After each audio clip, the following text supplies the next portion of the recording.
Begging for life, the ink in her pen began its flow across a good old-fashioned notebook.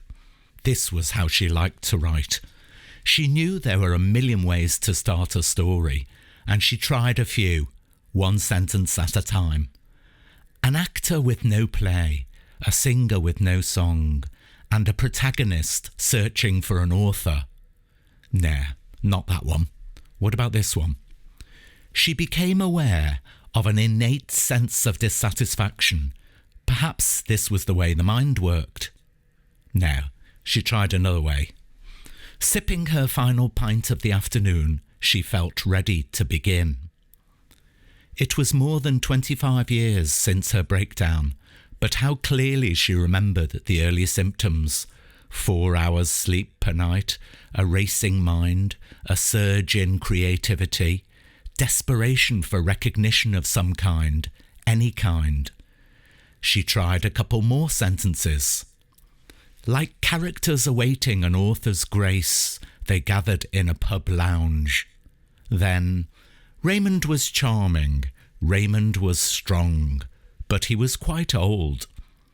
She kept rereading the sentences, trying to decide which starting point truly called her, trying to search for a common thread. Okay, this time I'll try a whole paragraph, she mused, unsure whether she had actually spoken the words or whether they were part of an incessant inner dialogue. The mania was beginning to take hold.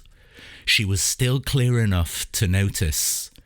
This time it came in the form of an urgent need to create. Firstly, she danced to Hotel California. No fulfillment. Secondly, she drank a beer, down in one.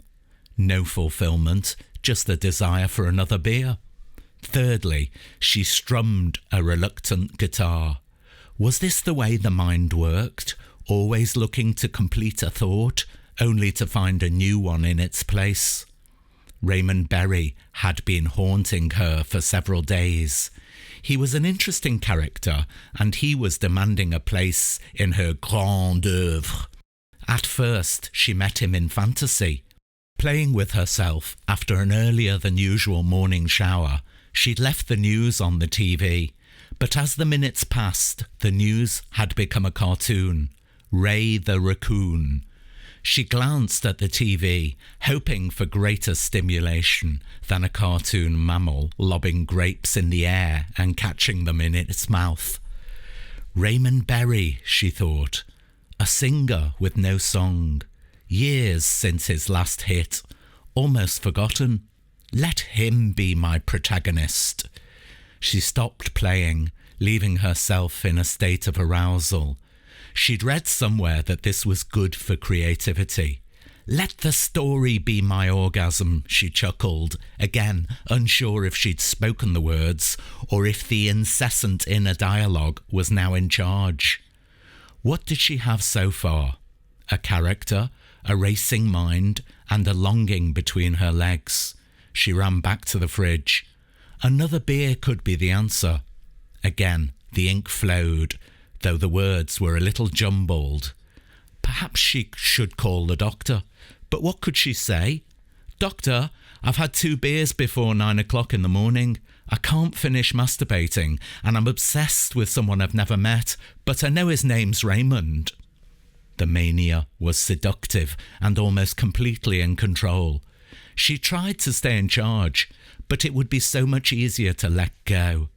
Let go of the thoughts and lose herself in intuition. Feelings would be more trustworthy than thoughts.